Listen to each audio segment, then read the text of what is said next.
Hello, bonjour à toutes et à tous, soyez les bienvenus dans ce nouveau live, ce nouveau direct. Je suis très content de vous retrouver à nouveau aujourd'hui pour répondre, pour apporter des éléments de réponse, en tout cas, à une personne. J'ai pas son nom, mais elle se reconnaîtra sur la question de finalement comment on fait pour avoir une qualité de vie en fait. Comment on fait finalement pour apprécier vraiment durablement sa vie et puis la vie.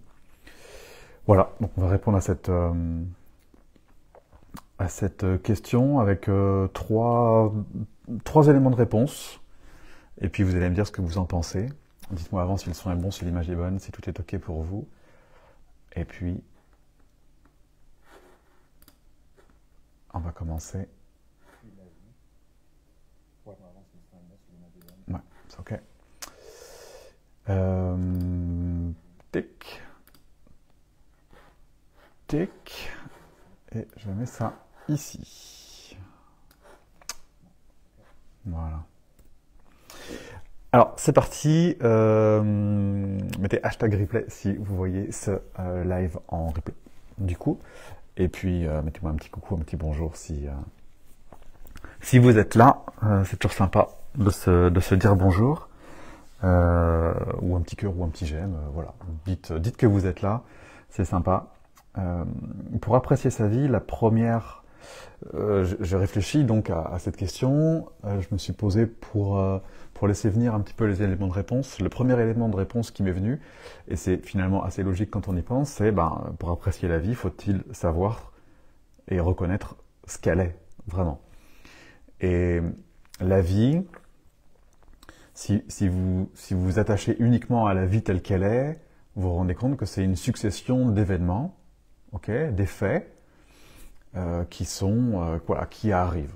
Et c'est une succession également de choses, on va y revenir,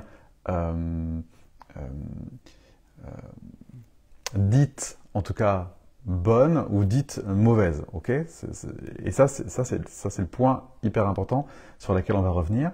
Et puis la vie, c'est fait du jour et de la nuit, par exemple, c'est fait du bien et du mal, c'est fait du plus et du moins, c'est fait de positif et de négatif, c'est fait... Bref, la vie et notre vie est faite de tout et de son contraire.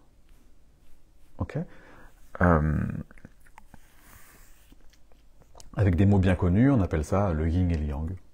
Voilà. On appelle ça aussi la loi de l'équilibre, voilà, de manière à avoir toujours quelque chose d'équilibré. Et donc la vie, et avoir une vie de qualité, et apprécier la vie, et être heureux dans sa vie, c'est être capable de voir et de reconnaître ça sans le juger. C'est-à-dire, je vois les opposés, et je reconnais que la vie est faite de ces opposés. Il y a un facteur qui est le plus souffrant dans l'humanité, c'est de vouloir qu'une part du gâteau. Et de vouloir demeurer que dans un seul de ces espaces. Autrement dit, je veux être heureux sans souffrir. Ou je veux obtenir ça parce que j'estime que c'est bien, sans son opposé qui est donc connoté négativement à l'intérieur de moi. Autrement dit, à chaque fois que je veux embrasser que du plus sans accepter le moins, je suis en résistance contre la vie. Et à chaque fois que je suis en résistance contre la vie, je souffre de cette vie-ci, puisque j'estime qu'elle n'est pas assez bien, assez jolie, assez cohérente, assez ceci, assez cela. Mais à chaque fois que je suis là-dedans, je ne vois pas son opposé, en fait. Je vois pas le pendant. Tout est fait d'une pièce avec deux faces. Le soleil, c'est chouette, ça me permet de bronzer, et du coup, je me sens bien, en plus je me trouve beau, c'est cool. Ok. Le soleil, a priori, c'est génial. Sauf si j'ai ma peau qui pixelise et puis qui me fait des symptômes. Bref, je suis allergique au soleil et du coup, ça me pourrit la vie, c'est affreux. Finalement, le soleil, c'est pas terrible. La pluie, il y en a marre, la pluie, il pleut, c'est détestable, ça me mouille, ça me bousille mes cheveux, bref, la pluie, il y en a marre, en plus ça me rend morose. Ok. Et puis en même temps, la pluie, bah, ça arrose les sols, ça fait pousser la nourriture qu'on retrouvera plus tard dans notre frigo. Ok. Et puis vous pouvez faire ça dans absolument tous les domaines de votre vie. Avoir un amoureux, une amoureuse, c'est génial. J'ai de l'attention, j'ai des câlins, j'ai de la sexualité. Ok. Et en même temps, c'est affreux. Ça fait de l'effet miroir à tous les niveaux. Ça m'oblige à me remettre en question. C'est fatigant. Ok. Et ainsi de suite. Et vous pouvez faire ça, en fait, dans tout. Et vraiment, vraiment, vraiment, c'est the solution. Apprécier la vie, c'est être capable de reconnaître les opposés qui sont inhérents à la vie. C'est-à-dire que la vie, c'est ni bien, ni mal, c'est ni bon, ni mauvais, c'est ni noir, ni rose, c'est toujours, et ça restera toujours, la somme de ces deux choses. Et là est la solution, c'est-à-dire que si vous êtes capable et en mesure d'apprécier ces opposés et d'aimer ces opposés parce que vous reconnaissez que ça fait partie de l'équilibre de la vie, et bien là, vous êtes en amour, en acceptation de la vie telle qu'elle est. Et là, vous arrêtez de lutter contre, d'y résister, et vous êtes donc à même de l'apprécier. Ça vous parle ce que je dis? Ça fait écho? Vous comprenez? Alors bien sûr, vous allez me dire, ah, mais c'est super difficile, il y a des injustices. Ouais, c'est vrai. C'est tout à fait vrai. Et en même temps, tout ce qui se passe a des conséquences et des répercussions qui génèrent autant de choses positives que de choses négatives dans le monde. Il y a toujours un équilibre. Donc après, c'est une question de point de vue et de vision. Et on va le voir de hauteur. Je voudrais vous parler 2 secondes de ce que j'ai appris. C'est marrant parce que je l'avais appris d'abord avec un premier formateur qui s'appelait Franck et qui était un chercheur en psychologie des émotions. Et il avait également fait des recherches sur la dimension quantique des choses. Okay. Et puis après, j'ai retrouvé ce même discours dans un temple bouddhiste auprès de Pierre, qui nous expliquait ça aussi de manière scientifique, et en même temps avec un aspect spirituel. Et il dit ceci, il dit « Vos yeux et tous vos sens captent des informations. » Ok, ouais, ça sert à ça. Okay. Vos yeux sont par exemple comme des caméras. Et si vous regardez votre environnement, vous voyez des choses. Okay. Ces choses, pour des yeux, il y a tout un phénomène que je ne peux pas vous expliquer parce que je ne suis pas un scientifique, mais le phénomène que le visuel passe donc par votre rétine, puis passe par tout un système jusqu'à arriver à votre cerveau par des connexions neuronales, par tout un phénomène. Et le cerveau, une fois qu'il récupère cette information objectivement neutre, puisqu'un ordinateur c'est un ordinateur, un téléphone c'est un téléphone, une lumière c'est une lumière, enfin, objectivement c'est neutre, ok. Une fois que tout ce visuel est récupéré par le cerveau, il le remet en forme pour que le cerveau puisse mettre un nom dessus. Donc ceci est un téléphone, ok. Donc ça commence à être ma première étiquette. On va pas dire que c'est un jugement, mais c'est une première étiquette. Et ainsi de suite. Donc je mets des étiquettes. Ça c'est une armoire, ça c'est une lumière, ça c'est un ordinateur, ça c'est une table, ça c'est une fenêtre, ça c'est une maison derrière, ça c'est une porte, ça c'est un cadre. Ouais, je mets tout un tas d'étiquettes, ok. Et cette étiquette représente une réalité que j'ai apprise au fur et à mesure de ma vie. Quand j'étais bébé, je savais pas ce que c'était. Je me cognais partout parce que je voyais pas exactement la matière, les formes, puis je savais pas comment ça s'appelait. Bref, j'ai appris à mettre des étiquettes sur tout ça. Très bien. Puis, étiquette sur étiquette, j'ai commencé à dire, oui, ce téléphone il est bien, mais des fois il bug. Cet ordinateur il est bien, mais il commence à être vieux. Cette lumière elle est bien, mais des fois elle est trop forte. Cette fenêtre elle est bien, mais des fois pas isolée. Ce cadre il est bien, mais peut-être que j'aurais pu faire mieux. Bon. Et là-dessus, je mets une deuxième étiquette. Ok? Et ainsi de suite, j'assemble ce qui va devenir ma propre réalité. Et ce qui pourtant, à l'origine, n'était qu'une perception, une information récupérée par mes sens. Okay. On me touche la main, c'est une perception. C'est une information, et hop, ça rentre comme information. Qu'est-ce qui se passe? Bah oui, c'est la main de Maxime qui touche l'autre main de Maxime. Très bien. Et puis vient la succession d'étiquettes Oui, ah ben cette main, elle est chaude, froide, lisse, rugueuse, elle est... bref, tout un tas de trucs, ok? Et ça, c'est un assemblage qui vient par-dessus et qui est la conséquence d'une interprétation qui devient un jugement. C'est clair ce que je vous dis, parce que c'est super, super, super important. Pourquoi c'est super important? C'est que, objectivement, ce que vous vivez est neutre. Puis, ce que vous vivez est interprété par votre système de croyance, votre système de pensée, pour en faire quelque chose de bon ou de mauvais. Après, c'est pas la réalité objective, ça c'est votre interprétation. Et vous allez dire, mais oui, mais quand même, quand il se passe des choses, c'est quand même pas bien. Bah,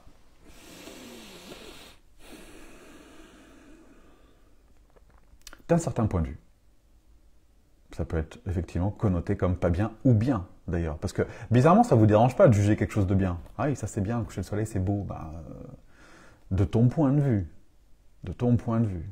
Okay, et chaque humain peut avoir un point de vue différent. Et c'est là qu'on est tous différents. C'est là qu'on va se confronter. Okay, et c'est là que potentiellement, on va pas se mettre d'accord. Et c'est là que, ah oui, cet humain-là, il est con, il pense pas comme moi. En gros, ça finit comme ça, le truc. Okay. La vérité, c'est que la vie est faite de tout et de son contraire. Et la deuxième vérité, c'est que sur tout et son contraire, vous allez y mettre votre grain de sel. Et que ce grain de sel va devenir le jugement et la qualité de votre vie à ce moment-là, puisque si vous estimez que la vie a plus d'inconvénients que d'avantages, eh bien vous avez une vie de merde. Et si vous estimez que la vie a beaucoup plus de bénéfices que d'inconvénients, ben vous êtes super heureux et joyeux de vivre. Autrement dit, c'est pas la vie en elle-même le problème.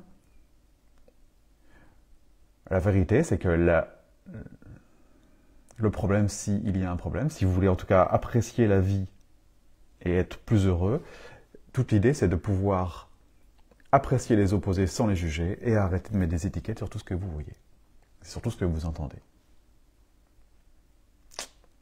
Et je sais que c'est pas une paille le truc, mais c'est la voie de la sagesse, c'est la voie des enseignements spirituels, c'est la voie de la dynamique quantique, puisque pourquoi on serait en train de juger quelque chose qui est neutre? On n'est pas obligé de ramener notre fraise, non? On fait ça comment? Parce que vous allez me dire, bon, c'est mignon tout ça, mais comment on fait en fait? Eh ben, on fait en apprenant à voir les choses telles qu'elles sont vraiment. Autrement dit, c'est un peu comme une sensation de hauteur. C'est-à-dire, vous ne pouvez pas empêcher votre cerveau de fonctionner. Okay, et votre cerveau a quelque chose comme 60 000 pensées, je ne sais plus si c'est à la minute ou à la journée, enfin, c'est quelque chose de colossal. Okay, donc on ne peut pas empêcher le cerveau de penser, et il est fait pour ça, entre autres, bien évidemment, il a plein d'autres fonctions. Mais il a une fonction, entre autres, cognitive, okay, grâce au cortex préfrontal, très très bien. Et on ne peut pas empêcher ça. Donc les jugements, potentiellement, vont continuer à exister, en tout cas tout un moment. Par contre, nous, ce qu'on peut faire en tant que méditant, en tout cas, c'est ce que je vous recommande, c'est petit à petit de voir ces schémas fonctionner. Autrement dit, je vois un meuble, okay, et je m'amuse tout simplement à observer si je mets mon grain de sel là-dessus. Il est bien rangé, il est mal rangé. En fait, j'ai pas besoin d'avoir ce discours-là pour savoir si c'est rangé ou pas rangé, je le sais. J'ai l'info, en fait. L'info, elle va à une fraction de seconde, c'est une connexion neuronale, c'est quelque chose de l'ordre de la... C'est très très très très court, j'ai pas la notion pour être précise, mais si vous l'avez, dites-le moi. Et ça, je peux juste m'arrêter là, en fait, et dire, ok, je vois quelque chose. Okay. Un petit peu comme si vous étiez sur un pont, et que sous ce pont existe une rivière, un courant d'eau, et que ce courant d'eau passe à 60 000 pensées à la minute, admettons, si c'est la bonne ref. Très bien. Et toute l'idée, c'est de pouvoir rester sur le pont et d'observer ce flot de pensées passées.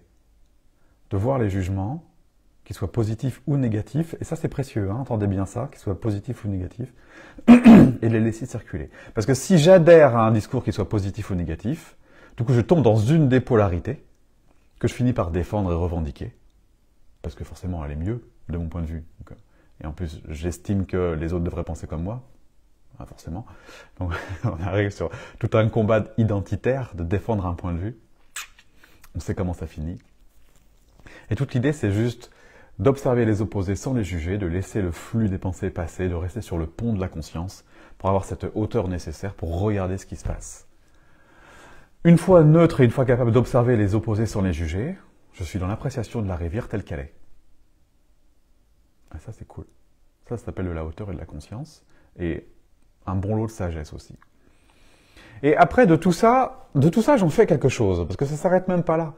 Après ça, je peux avoir envie de mettre du sens dans une direction ou dans une autre.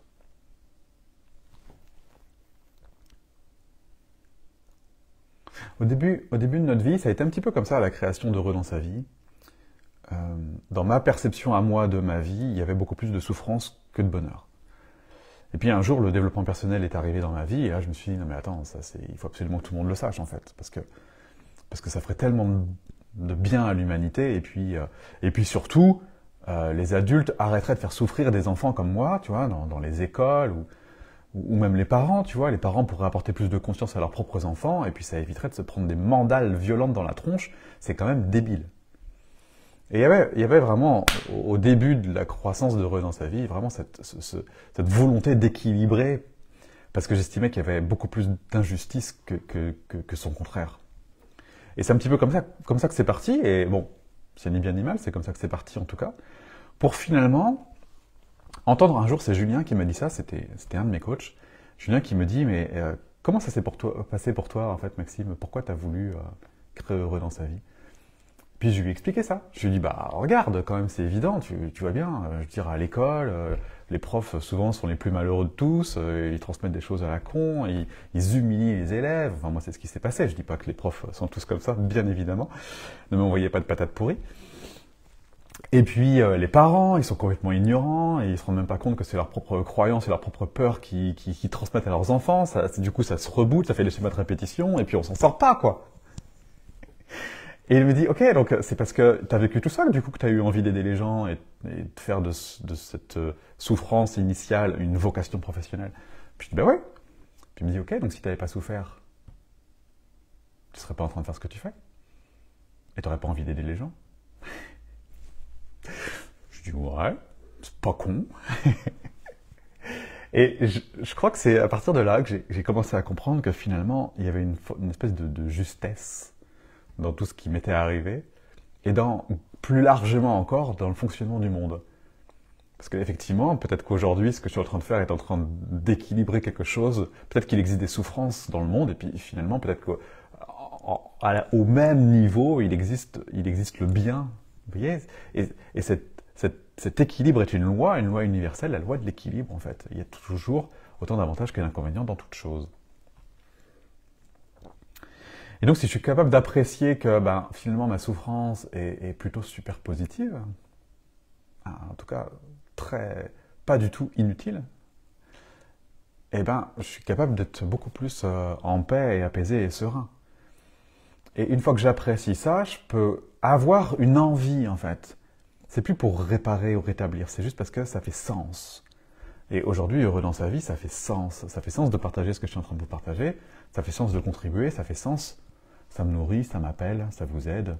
Il y a quelque chose d'équilibré là-dedans. Et puis je fais de mon mieux à ma hauteur. Ok ? Et à ce moment-là précis, la vie devient beaucoup plus tout simplement qualitative. Je n'agis plus par réaction à quelque chose qui m'ennuie, j'agis en âme et conscience. Une action inspirée et non plus une réaction. La réaction, c'est quand vous tombez de votre pont et que vous tombez dans la rivière. Et là, vous êtes noyé par des injonctions de ça c'est bien, ça c'est mauvais. Chaque fois que vous êtes dans un bien ou un mal, un jugement intérieur, vous êtes plus libre, puisque vous êtes en train de vous débattre dans la rivière. Vous devez sortir de la rivière d'abord, arrêter de juger la rivière, remonter sur le pont de la hauteur, le pont de la conscience, observer de manière neutre la rivière circuler et décider de votre chemin de vie. Ça fait sens ce que je vous dis? Ça vous parle?